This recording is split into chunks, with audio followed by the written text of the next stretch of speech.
y tenemos, realmente es un privilegio tener aquí la directora de la comisión, Sandra Raggio, y Bruno Carpinete, que es uno de los profesores que enseñan el programa de la comisión para nuestros alumnos que estudian en La Plata, en el programa de estudios que tenemos. Sino que es muy importante preguntarse ¿para qué recordamos? Bauman, un sociólogo, dice que la memoria puede ser buena o puede ser mala. Puede tener buenas intenciones y malas intenciones, ¿no?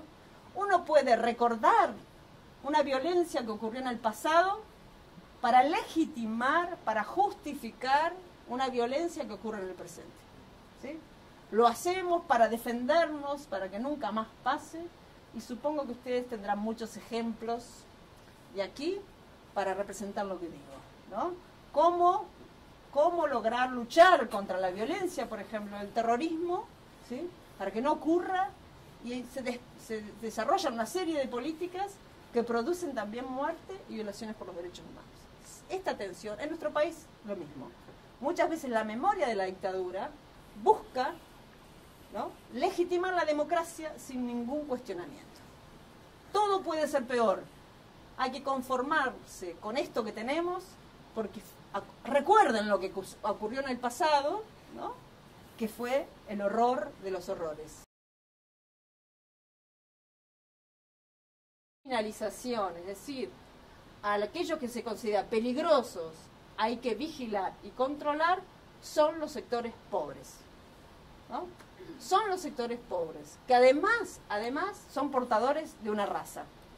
Tienen un color de piel, son descendientes de los pueblos originarios, de indígenas, aunque ni siquiera lo puedan reconocer, porque en la Argentina está muy obturado la identidad indígena por la persecución que tuvieron los indígenas en nuestro país.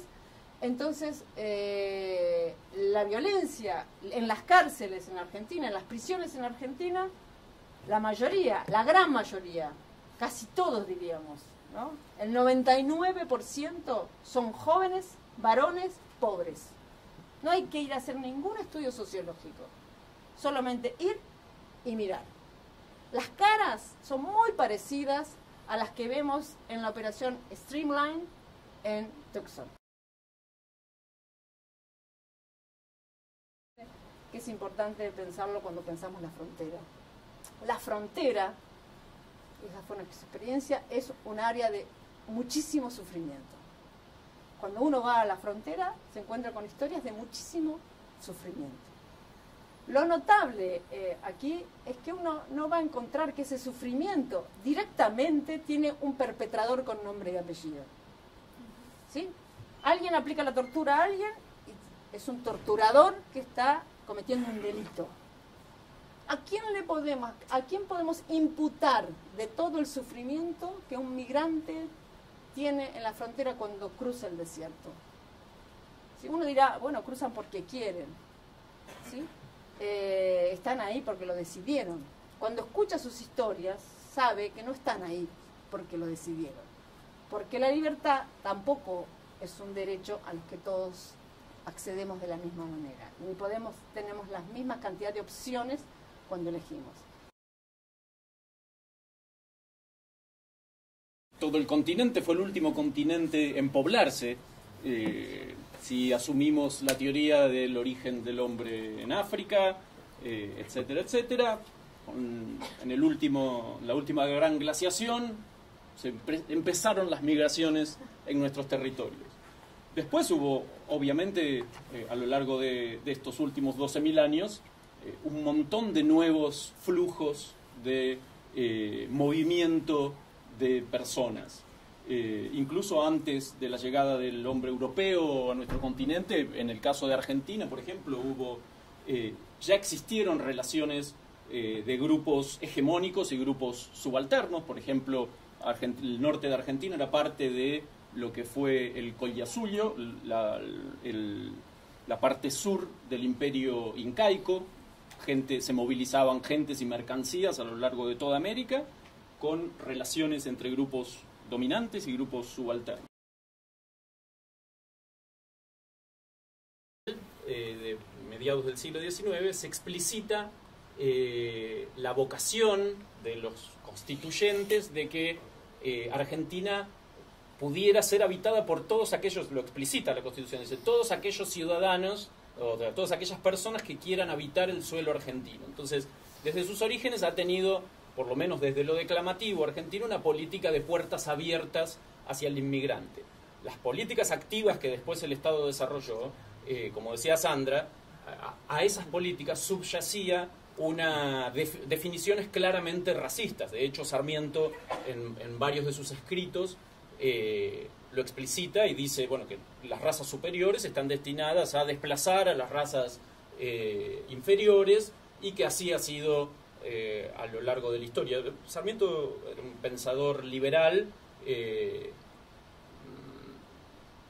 fuertemente racista, ¿no? A partir del brote de ébola y de la psicosis colectiva que se desató en el mundo al respecto, esta noticia, por ejemplo, los lectores hacían este tipo de comentarios, ¿no? Un país como el nuestro, que se jacta de no ser racista, en el discurso público, de abrir las fronteras a la inmigración. Está bien que son diarios, los periódicos estos son periódicos especialmente conservadores, por lo que suponemos que los lectores van a tener una mirada también peculiar sobre este tipo de problemas, ¿no? Pero claramente es muy terrible y denuncia la forma en que aún la discriminación, la estigmatización e incluso la criminalización del extranjero está vivo en nuestra sociedad, ¿no? Esta es otra noticia que elegí y que tiene que ver con una discusión actual que hay en el país.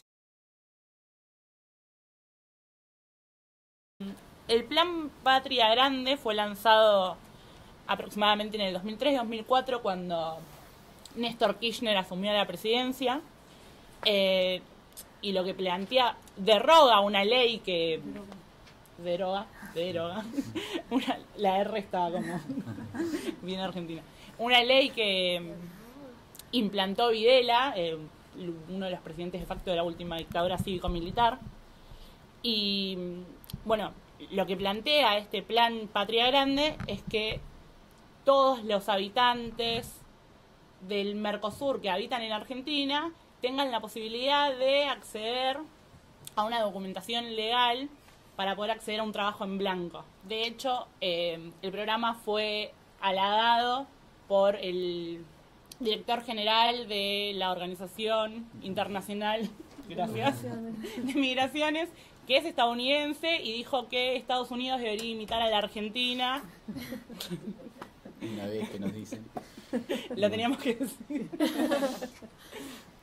Quizás el espíritu de esta nueva ley de migraciones y de sus decretos y su aplicación es un poco la cuestión de el principio es regularizar al inmigrante indocumentado, no como aquí, que la idea es deportarlo y criminalizarlo, sino que la idea viene a ser, pongamos un ejemplo concreto, migraciones, encuentra o le da, tiene conocimiento de un inmigrante indocumentado y lo insta a regularizarse, lo ayuda a regularizarse, intenta que los trámites sean fáciles, y a partir de esto, si él no lo hace en un determinado tiempo, un montonazo de prórrogas se dan, bueno, ahí sí llega a llamarlo ilegal, jurídicamente hablando, y se lo deporta. Generalmente esto no sucede, dado que el acceso a la regularización no es muy difícil.